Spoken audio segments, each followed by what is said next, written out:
Well, the answer obviously is because if you do, then you'll delete them, and then they'll stop making money. Okay. Obviously, that's the answer in a nutshell, but let's pull back a little bit. I'm not just here to be cynical. Well, maybe I am. But let's dig a little bit deeper into why your favourite dating app might prefer to keep you single and swiping. Now, don't throw out your phone in disgust just yet, or at least wait till the end of this video, in which I'm going to break down how dating apps operate and how they make their money, and why there's a built-in conflict of interest between their profits and your love life. If you're single, of course. I'm going to look at how the swipe mechanic is deliberately addictive, and we'll compare dating apps to other industries that quietly hope that you never solve your problem. So, let's see what this funny business is all about. First, let's talk money. Dating apps are a multi-billion-dollar industry. Globally, online dating apps have pulled in over $6 billion of revenue in 2024 alone, with the biggest player, Match Group, the owner of Tinder, Hinge, etc., raking in about 50% of that.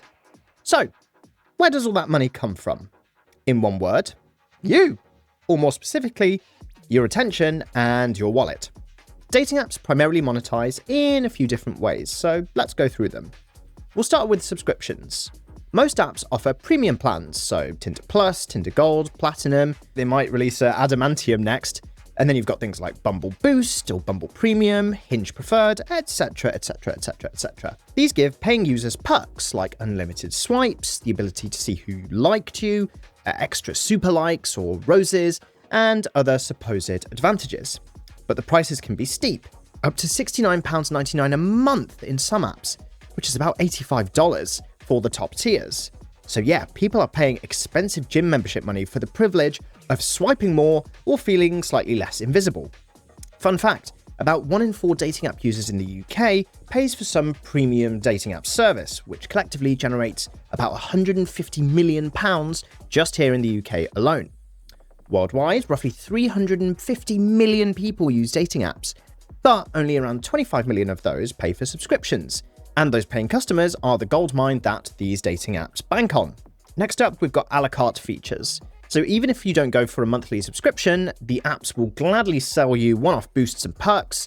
So if you want your profile shown to more people today, buy a boost or a super boost. Tinder will put you at the front of the queue for, let's say, around 30 minutes if you pay. In a test by The Guardian newspaper here in the UK, a 60-minute boost costs around £9.99. After boosting, the app might tease you by saying you've got X new likes. But the gotcha is that you can't see them unless you pay for a subscription. It's a classic pay-to-play loop. Pay to maybe get some matches, and then pay again to actually interact with those matches directly. One former employee of Tinder's owner, Match Group, said that all they care about is revenue, finding as many ways as possible to lure people into a paid feature. Ouch. Next up is advertising. This is more old school, but many free users will see ads in their swipe feed or their inbox, and the apps make money by showing you targeted ads. Now, this isn't as lucrative as you endlessly swiping or subscribing, but it's part of the revenue mix. More controversially, some dating apps have also used users' personal data to maximize revenue through dynamic pricing. So what that means is they might charge different people different prices for the same service based on what the data says that those individuals are willing to pay. Tinder has been under fire for exactly this.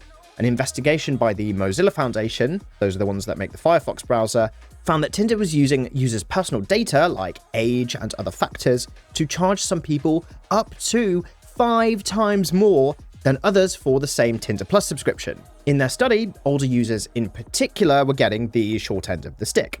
People over 30 were likely paying 65% more on average than users in their 20s for a 12-month subscription. Essentially, Tinder's algorithm figured that an older single might be willing to fork out over more money, and this kind of price discrimination was so blatant that Tinder actually got sued in California for age-based pricing discrimination, and they actually eventually had to drop the age tiers pricing in some regions. Now, they still do plenty of opaque pricing elsewhere, according to some consumer watchdogs.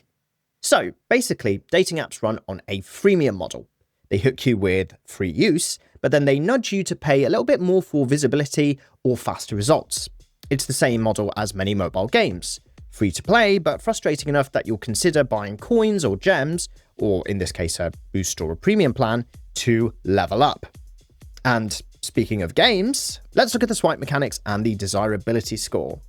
So you might think that finding matches on an app is pure chance or pure chemistry, right? But there's a lot of algorithmic wizardry happening in the background. One of the worst kept secrets in the dating app industry is that for years, Tinder, and reportedly the other dating apps, used a system akin to an ELO ranking. This is the same type of rating used in chess to rank a player's skill. But in Tinder's case, it wasn't about your chess skill, it was about your desirability score. So basically, every time someone swipes right or likes you, your desirability score goes up if that person themselves also had a high score. Basically, by being liked by the popular kids, you became more popular. And then the dating app would show you more people with a similar score, under the assumption that basically 5s will like other 5s and 9 will get shown to other 9s, etc. It's dating as a tiered ranking system. Brutal. Now, Tinder officially announced in 2019 that they moved on from the pure ELO score to a more advanced algorithm. They claim that it now considers a bunch of other factors, such as how active you are, what your general preferences are that you've told the app, your behaviors, and such more to serve you better matches. But the spirit remains. The algorithm is matching and sorting people, not just tossing everyone into one big love lottery and seeing who swipes on who. It decides who you get to see and who gets to see you. And here's a kicker. The most important factor, by Tinder's own admission, is activity. So basically, if you use the app a lot, you're more likely to get shown to more and more people. So in other words, the more you swipe, the more visible you are. And of course, Tinder wants you active. It directly improves their chances to monetize you. So you can't see ads or buy boosts if you're not on the app. So the algorithm is literally rewarding people who spend more time swiping. Other apps also have their twists. Hinge, for example, lets you send a limited number of likes per day for free, and then once you've hit that limit, it nudges, hey, want more? Consider upgrading. Bumble used to give women the power to initiate conversations, but if you want your expired matches back or to use more filters, then there was the Bumble Premium plan for a fee. Basically, across the board here, the mechanics of these apps were designed to create a friction for free users, so limited likes, limited visibility, artificial queuing of your admirers, and paying money removes those, at least partially. These design choices then basically keep you chasing your next match and remind you that you could have it slightly easier if you pay up. Now, combine that monetization design with the fact that if the app actually pairs you off successfully, you leave. And that is the core conflict of interest. As this analytics blog pointed out, the better Tinder gets at its job, finding you a partner, the more users that it loses. Ordinarily, apps want to retain users, but with a dating app's quote-unquote success, that means churn in business terms. And they know this. In industry jargon, there's also even the term good churn for dating apps, which is people leaving because they found love, as opposed to leaving because the dating app is terrible. Obviously, dating apps then accept a certain amount of good churn as inevitable, but make no mistake that their investors and their owners would prefer for you to stick around as long as possible. And there's the paradox. The app's stated mission is to help you leave, find love and then delete the app, but its revenue mission is to keep you around. Okay, let's talk psychology here, because the addictive design of these apps is obviously no accident. If you've ever found yourself mindlessly swiping at 1 a.m. or felt that little dopamine rush when you see that it's a match notification, you've experienced the intermittent reward system at work. Tinder's co-founder Jonathan Badeen literally likened the swipe and match experience to a slot machine. Oh my god. You don't know when it's coming, but you hope that the next swipe right and you could hit a match. And this is the same psychological mechanism that makes gambling addictive. Intermittent, unpredictable rewards.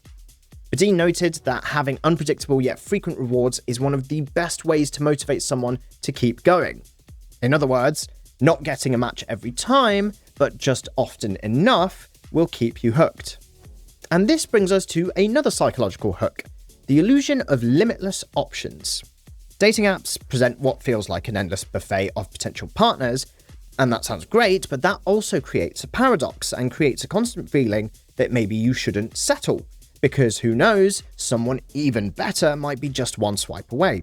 And apps capitalize on this feeling, because if you think that the perfect match might just be over the horizon, you'll keep swiping and swiping and swiping. And that means more ad impressions and more chances that you'll impulsively buy a boost or a subscription during a lonely Friday night. As another source quoted by The Guardian put it, these platforms are not geared towards necessarily matching you quickly, but just keeping you on the platform, possibly even sending you matches that aren't great fits, or withholding ones that might just be great fits indeed, just to keep you in that game a little bit longer. Now, if all of this sounds a bit dark, well, a group of users actually filed a lawsuit in 2023, aligning that Match Group, again, those are the owners of Tinder and Hinge, they said that apps intentionally use addictive, game-like design features to lock users into a perpetual pay-to-play loop that prioritizes corporate profits over customers' relationship goals. According to the lawsuit, dating apps effectively turn users into gamblers, locked in a search for psychological rewards, and are not designed to help you find love or connection, as they claim, but rather are designed to drive expensive subscriptions and perpetual use. And well, that's literally in the court filing. Now, naturally, Match Group called the accusation ridiculous, of course, claiming that they do want you to find love. Nothing to see here. We actively strive to get people coupled up, we promise. Sure, and I actively strive to eat salads over pizza. And, well, there's a reason that I cut the camera off over here. Let's take a step back here and look at the big picture with a scenario. Imagine a dating app that actually excelled at its goal. Nearly everyone who joined quickly matched with a compatible partner and lived happily ever after. Wonderful for society's love life, but terrible for the dating app's bottom line.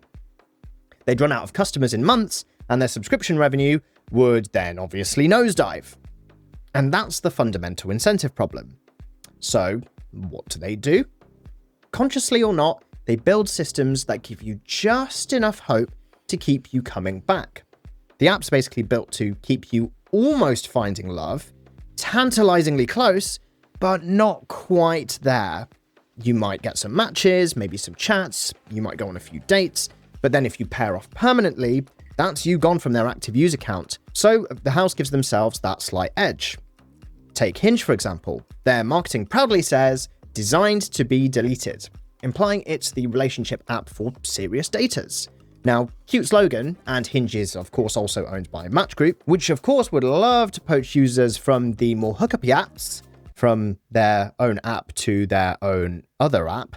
But critics point out that all of these apps, Hinge included, are ultimately designed not to be deleted, but to be addictive. Hinge gives you limited daily likes and a daily rose, a special like to create artificial scarcity, and of course will sell you more roses in packs for those who simply can't resist. Even on an app claiming to want you off it, the revenue model says otherwise.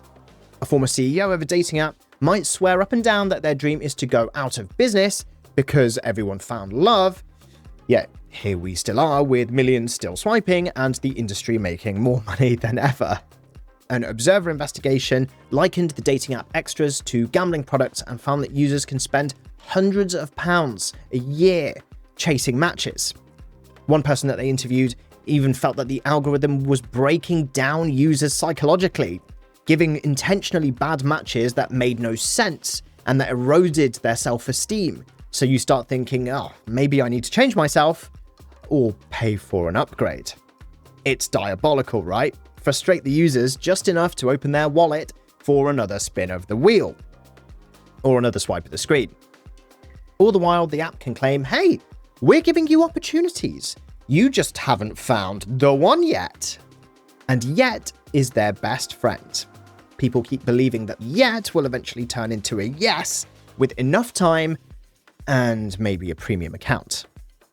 Now, I need to be fair for a moment. Lots of people do find relationships on dating apps, including myself. But it's fair to say that everything that I've talked about in this video, I have experienced myself, at least a few years ago now. It's not like nobody ever succeeds. In fact, online dating is now actually one of the most common ways that people meet, and I can confirm that anecdotally as well. And absolutely, some people do meet the love of their life on app number 7 after a few years of swiping. But the odds and the design are stacked so that for most users, it is a prolonged effort, and therefore the house wins more often. Okay, if all of this rings a bell, it's because we have seen similar playbooks in other industries. Consider the weight loss and diet industry. It's worth tens of billions of dollars, selling programs and pills that in many cases don't actually lead to sustained weight loss, which is kind of ideal for them because you keep coming back for the next program. One stat shows a 95% long-time failure rate for diets, which is a $72 billion industry. Then there's freemium mobile games that are deliberately designed with levels that are almost unwinnable unless you buy upgrades. They want you to be engaged, but to never fully complete the game. Does that sound familiar? Even the gig economy platforms, which is a teaser for maybe another episode in the future, have little interest in you making it. They profit when you keep hunting for gigs under their cut, not when you achieve financial stability and then leave. It's a common theme in modern tech-driven services overall. Profit from the problem, not from the solution. In the case of dating apps, the problem is the loneliness epidemic or the desire for a partner, and the apps make more money as long as that problem persists for you. And then as soon as you solve it, well, they lose a customer. In fact, they lose 2 customers. So while they provide a service and can genuinely help at times, their North Star metric isn't marriages or long-term relationships, it's active users, subscriptions sold, and future revenue growth.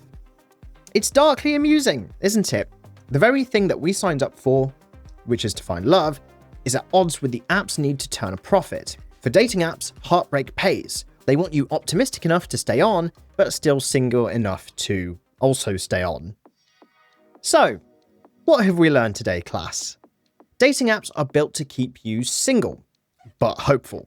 Their ideal user story is not that person meets person, app gets deleted, wedding invite goes out to friends and family. No. It's person meets app, person upgrades to premium, person spends months swiping, occasionally meets others, relationship almost happens but doesn't quite stick, and then person comes back to the app in this loop indefinitely.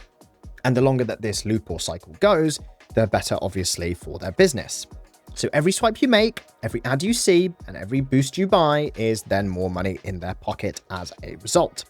They're the proverbial carrot danglers, showing you glimpses of what you're looking for just often enough so that you think that the next swipe here just might be it.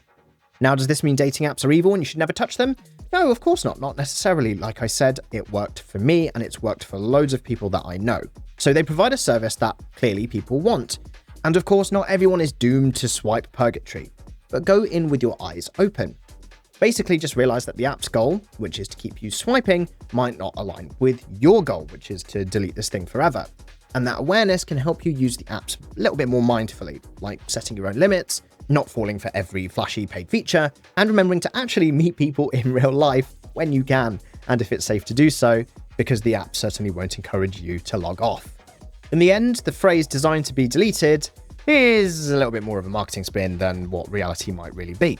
I think the better slogan would probably be designed to be used endlessly, and maybe hopefully you'll find love along the way, but if not, we're still cool. Now, please renew your subscription. Not quite as catchy, I guess. For now, at least you know what you're up to each time you fire up Tinder, Bumble, or Hinge. It's not just you versus the pool of potential matches, it's you versus an algorithm and a business that doesn't really mind if you linger in singledom a little bit longer. So the next time you're cursing the dating app odds for another weird match or ghosted conversation, remember, it might not be a bug, it actually might be a feature. After all, if you found love today, well, you wouldn't open the app tomorrow. And where's the profit in that? If you enjoyed having your soul crushed, learning the truth about dating apps, please give this video a like and, of course, subscribe for more content like this. Now, click over here to see a video of mine that YouTube's algorithm has decided that you'll swipe right on. And I'll see you in that video.